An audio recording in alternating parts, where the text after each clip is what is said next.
Gardening is a delicate blend of art and science, and today we visit the home of a well-known portrait artist whose canvas of choice was nature.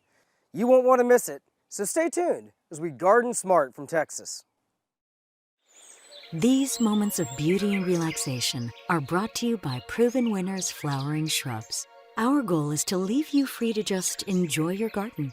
Proven Winners Flowering Shrubs can be found at local garden centers across the country.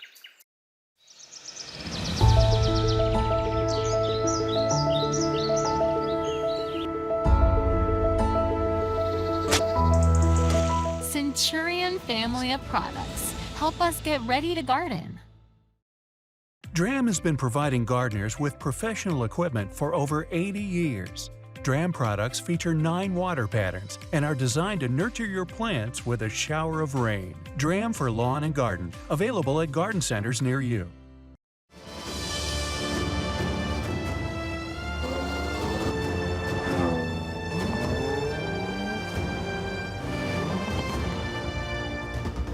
The Jaguar F-Pace.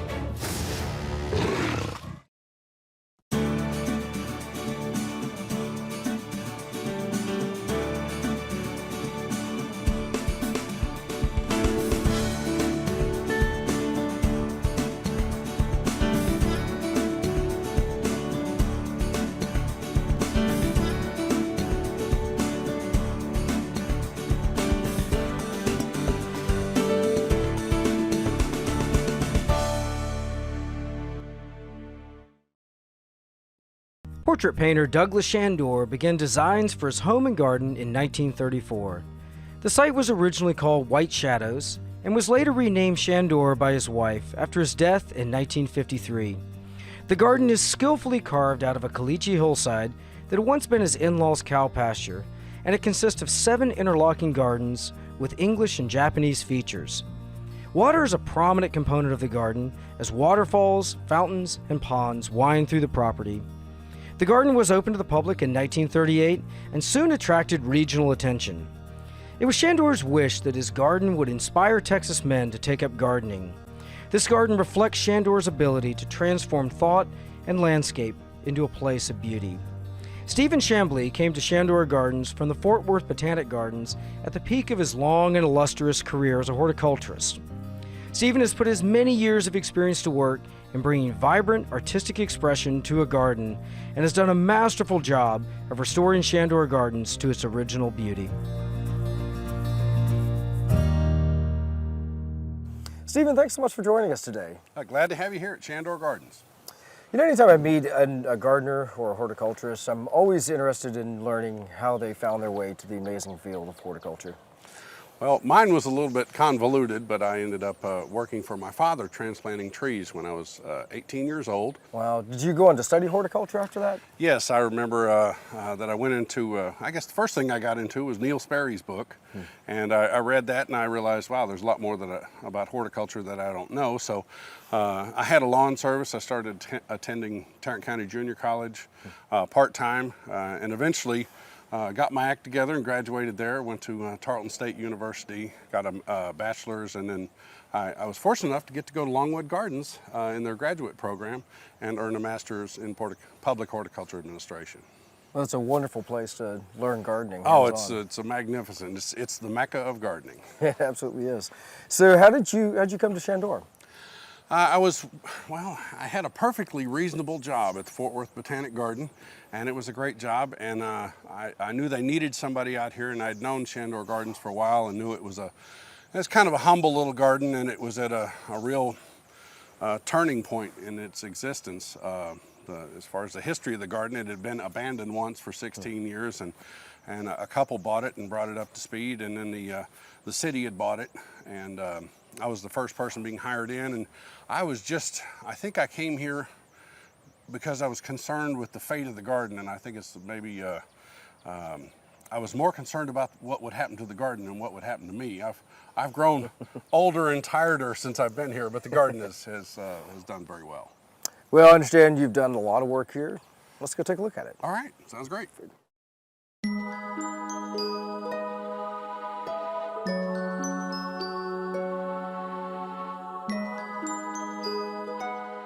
I would imagine when Douglas Chandor arrived on this site that there wasn't this beautiful shade canopy. It probably was more just a flat prairie land, right? You're right. It was a short grass escarpment prairie, very few trees. There were mostly cedar elms here. So the trees you see planted, primarily live oaks and Shumard oaks, were planted and of course have come to fruition now 75 years later. So the shade was planted way back then, came into, and it's given us some challenges, you know, in our shade areas from the ground up, I guess, from the ground covers. Ophiopogon or Mondo grass works very well for us. Liriope, we have giant Liriope, which actually gives you a little different texture than the standard Liriopes. English ivy works very well as a ground cover, almost too well sometimes because it'll go. It'll do anything. Yes, it'll go up, it'll go down, it'll do anything. So, and for shrubs, we use Turk's Cap, American Beautyberry in dry areas, some Nandina. Kind of fun, I've used a little kaleidoscope abelia off in the shadier areas because it has a bright colored foliage and greens out a little bit in the summer, but it works pretty good. I love that. The Cleara here, and of course we have azaleas all in the garden. We got a donation of the entire Encore azalea collection, so that was kind of fun. And so they're different colors flowering at different times, and so that works pretty well for us. How do azaleas do in the Texas soils? Do they like it here? Well, these aren't Texas soils.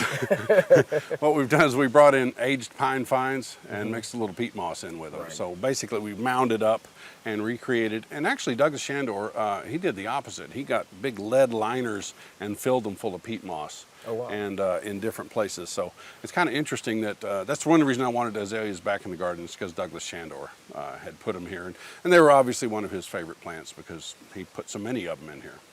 So what about the intermediate shade trees that you're using? We see, of course, a lot of Japanese maples. Those are just wonderful for the shade garden. Absolutely. You know, the one behind us here is bloodgood, and that one stays a little bit red tinted through the summer. In more sun, like up in Oregon or something, you can get deep, dense reds on that, but here in Texas, it'll bleach out a little bit. Japanese maples, that standard one behind us there is excellent. We also use plants that, if we get areas where we have a little bit of sun, bridal wreath has become one of the favorites here. And, you know, of course, our encores that peek into the sun actually flower a little better for us here. Yeah. And as I just look around, we have a pendo palm here, which is, I don't know if you'd consider that a shrub or what, more of an accent plant. Right. Japanese boxwood works very well for us through the garden. It's a good transition plant from sunny areas to shade, adapts very well to shade. And quite honestly, every once in a while you lose a tree limb or something, so you want plants that can take a little bit of adaptation to them. Yaupon holly, especially the dwarf yaupon holly, works well for a little hedge and such around here. The only thing I don't like about it, it's a little brittle, and if a kid steps on it, it's kind of over, you know. Right. So, but at least a boxwood will give you a little leeway on that.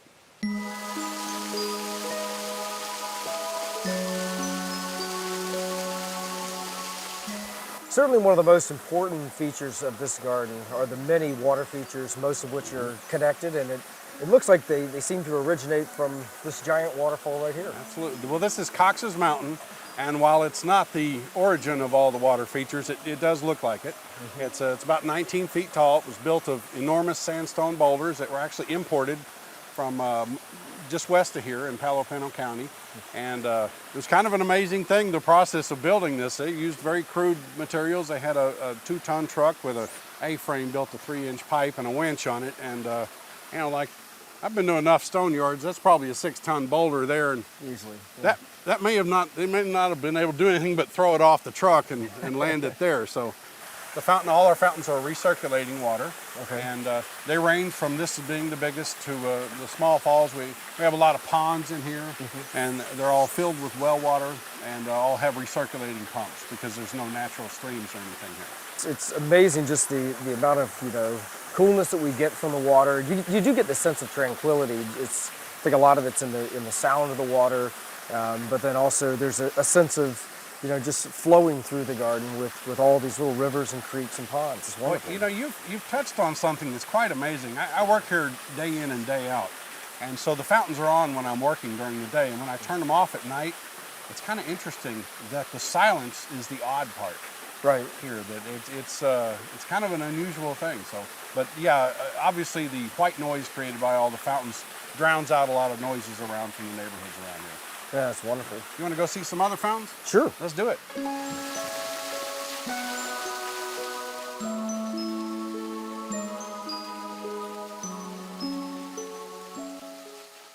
Eric, this is what we call the Small Falls, and it's a miniaturized version of a waterfall. It's not quite as grand as Cox's Mountain, but probably a little more in scale with what some people could do.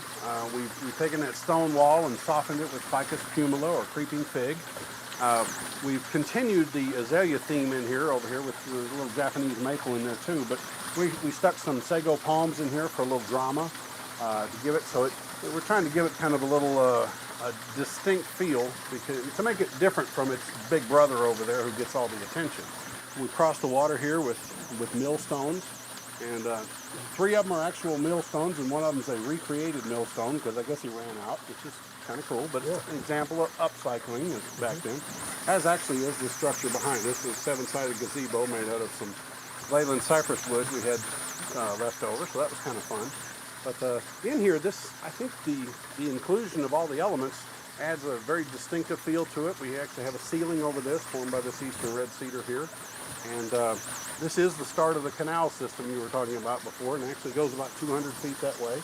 Wow. And along the way, we have various little aquatic plants. This is a soft rush over here, which is actually in full flower. It's kind of nice.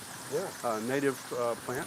And we have some edging done in local petrified wood, which is kind of nice. And anyway, it's kind of nice. This was actually built as a floor to the garden. So Shandor found out where he wanted the canals and the water features and laid the bottom from them, built the edges up, and then added soil between them because he knew he wanted to grow an exuberant garden, and so he needed soil to do that, and lots of it. So that's kind of how the garden got built. It was built up. Instead of excavating down, it was built up from the ground.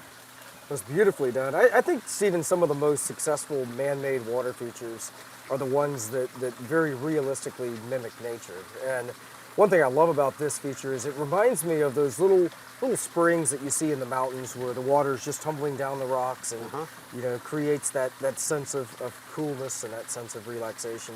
So well done in this garden. Absolutely. This is a favorite little area of mine. Well, let's go take a look at some water features that might be more practical for homeowners to put in. You know, we wouldn't likely install something like this, but let's go look at what we can do in our own backyards. Sounds great.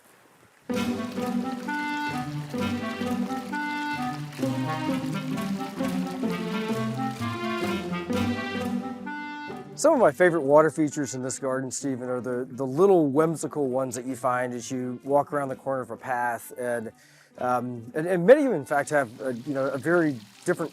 They give you a different sound than the larger ones. And in fact, there's a really neat one around the corner where it's a little spurt of water that's going into like a large open pipe in it, and it has like a kind of a low, hollow, rumbling sound, which is super neat. And of course, we've got little fountains like this. This is, we were talking about some ideas that might be practical for homeowners, and I think this is a great example, just a ceramic pot that's water's gurgling through. It's a real simple fountain, quick and easy, and it works, and it's sweet. The hardscape in this garden is obviously something that's very, very important, as well as something that Douglas clearly cared a lot about, and it dictates the way that the visitor experiences the garden. So you're kind of forced down certain paths, and it sets up these amazing vistas. We're actually on one of the axes of the garden that goes all the way across the garden, and this one ends in a grotto on either end. The other one is the driveway that cuts up all the way to Cox's Mountain. But it's an amazing thing, the detail that was paid attention to, and you don't really notice it at first because it's so natural, and plus we've softened the edges like with liriope here, and that little drift of English ivy going down, I'm going to leave that.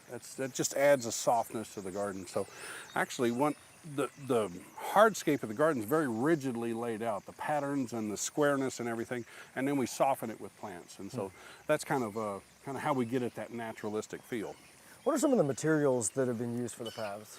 Well, this is a regular flagstone here, and you see, and flagstone varies wherever you are in the country, the local material, and this happens to be some sandstone here that's available locally. And we have some limestone here as this edging, and also the brickwork. A lot of the bricks are from the Thurber Brick Factory, which is about 35 miles west of here and operated between 1898 and 1933. So it was regionally and time appropriate to include in this garden. And this garden does have a lot of Thurber brick already in it. So we try and find that when we build another pathway. Yeah. You know, one thing you mentioned earlier I think is particularly nice here is that oftentimes when paths are added to a garden or you have other kinds of hardscape walls, etc., it does add a certain degree of formality that can sometimes feel rigid, but the use of all the flowing plants and the ways that it does a tremendous job of softening this hardscape. It's great. It does, and you know, there's a few leaves here and there, and that's okay. It kind of adds, it tells you where you are, and it lends a little seasonality to it. So I don't worry about making sure the paths are scrubbed clean. Obviously, when we blow the pathways, we blow the pathways, but we don't worry about keeping them just real sterile or anything like that. Yeah. There's another interesting path up here. You want to see this? Sure. It's the V path.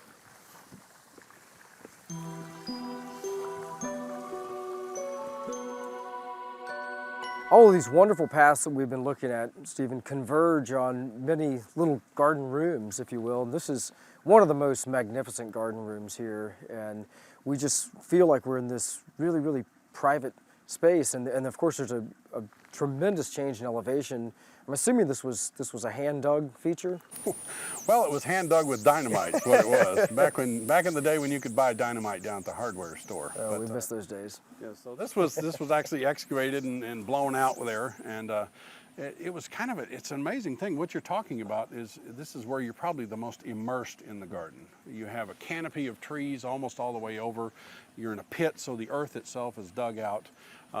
The fountain, which we don't have on, so we can hear each other talk right now, but the sound, so everything's coming at you from all different directions. And you know, the bulbs have faded a little bit, but I kind of get the same feeling when I'm over at Dallas Blooms in springtime, because just the immersion in the color over there, and they don't have quite the defined feel of this garden, but boy, they do it with color, and you just kind of lose yourself in that sense. Yeah, absolutely.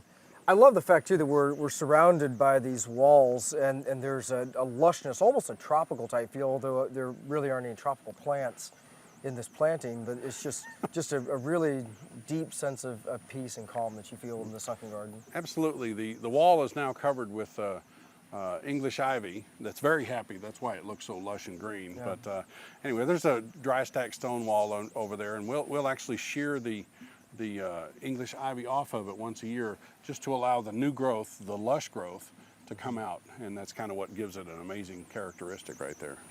Yeah, and you've got a lot of formal elements here as well, you know, with your holly borders and then the structure with, you know, trees in all four corners. Really, really nice. Our hollies are spectacular, but my little favorite here is the feel of this fresh growth on this Japanese boxwood here, and I've used that around this garden to, I think, good effect. Absolutely. Ready to hear this fountain? Let's turn it on. All right.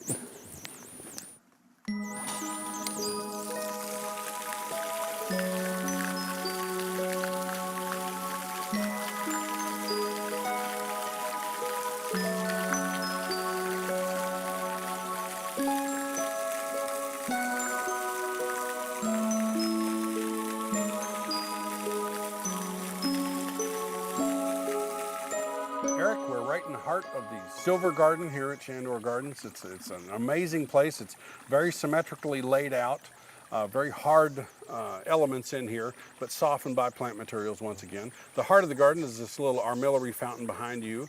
And there's actually another concentric ring behind it, which is the heart of which is the cedar elm. And around the border is this curved pergola, which really is an amazing structure, kind of a trademark for the garden. Yeah. The hardscape elements in here are so well crafted that it kind of fools you into thinking this is a symmetrical garden, even though it's far from that. So the quadrants of grass appeared to be the same initially, but they're very different.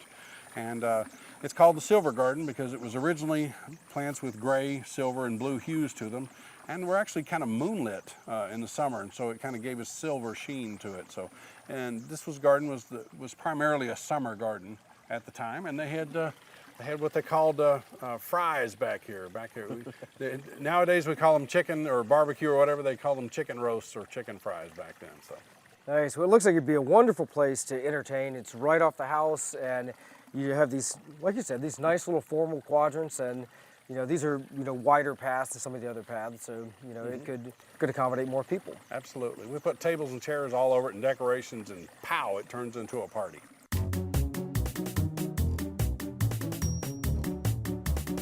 One very important thing to remember about good garden design is that this is space that is ultimately designed to be lived in. The garden becomes Absolutely. an extension of the house, and so I think it's really neat to see the way that these different garden rooms have been used, and of course this would have been a small recreational field. Absolutely. This is the bowling green. It's 17 feet wide, 100 feet long, almost the official size of 100 by, or 120 by 20, but close enough. And it was the only piece of turf that Douglas Chandor cultured, so was in here, and certainly for bocce ball, and we still see people today playing bocce ball in here. It seems like you'd have some challenges trying to grow grass in such a transitional area. We're standing in the only little piece of full sun right here. You've got shade on both ends. It's full sun all day long, half day sun, and 0% sun over there. So you get deep shade to full sun, and we're trying to make it all look the same so it'll be aesthetically pleasing. So we actually have 3 different kinds of grass in here. We have St. Augustine, Bermuda grass, both of which are very common, and then the tall fescue. And tall fescue requires a little more juice in the summertime, but you can eke it through if you try. I really love the way the space is designed. So if you were playing sports out here, the observers would be on a completely different level. He's got these really nice stacked stone walls around it, and actually little gutters. So I guess if you rolled your ball too far, yeah, it'd go in there. Not much bocce ball going on here. Mostly this is for weddings. We have aisles of chairs down either side, and a center aisle here where they walk up, and the bride and groom get married right in front of the fountain there. So it's a very nice thing. Actually, it's a Shandor tradition. We have the fountain off during the ceremony, so you can hear a little better. And then we turn the fountain on when the bride and groom kiss, and the whole audience goes, "Aw!" And it happens every time. So this is home of the Aw Garden. It's magic. Yeah.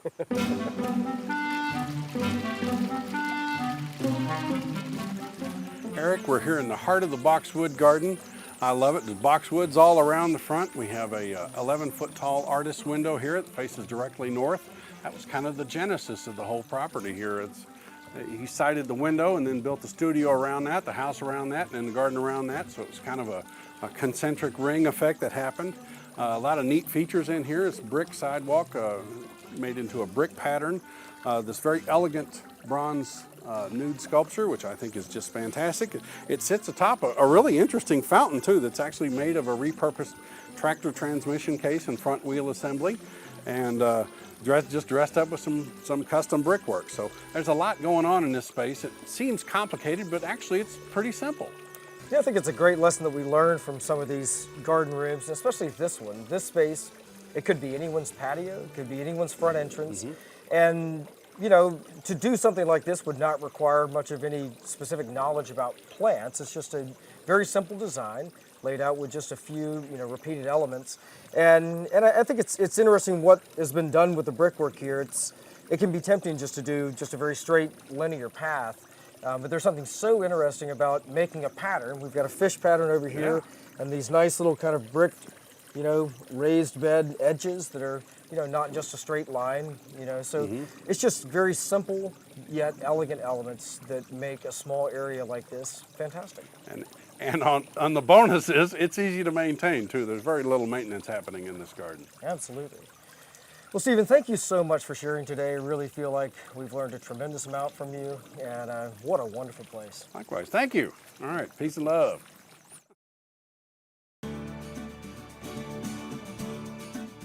Each week we travel the country north to south, east to west, visiting some of the most exciting gardens, as well as talking to industry horticulturalists about design principles, new plants, and also how you can be most successful with your home gardens.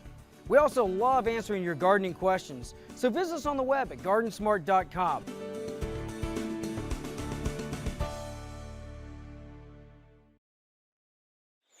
These moments of beauty and relaxation are brought to you by Proven Winners Flowering Shrubs. Our goal is to leave you free to just enjoy your garden. Proven Winners Flowering Shrubs can be found at local garden centers across the country.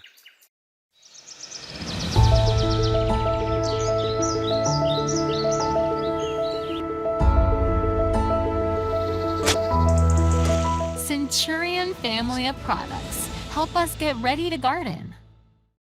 Dram has been providing gardeners with professional equipment for over 80 years. Dram products feature 9 water patterns and are designed to nurture your plants with a shower of rain. Dram for lawn and garden, available at garden centers near you.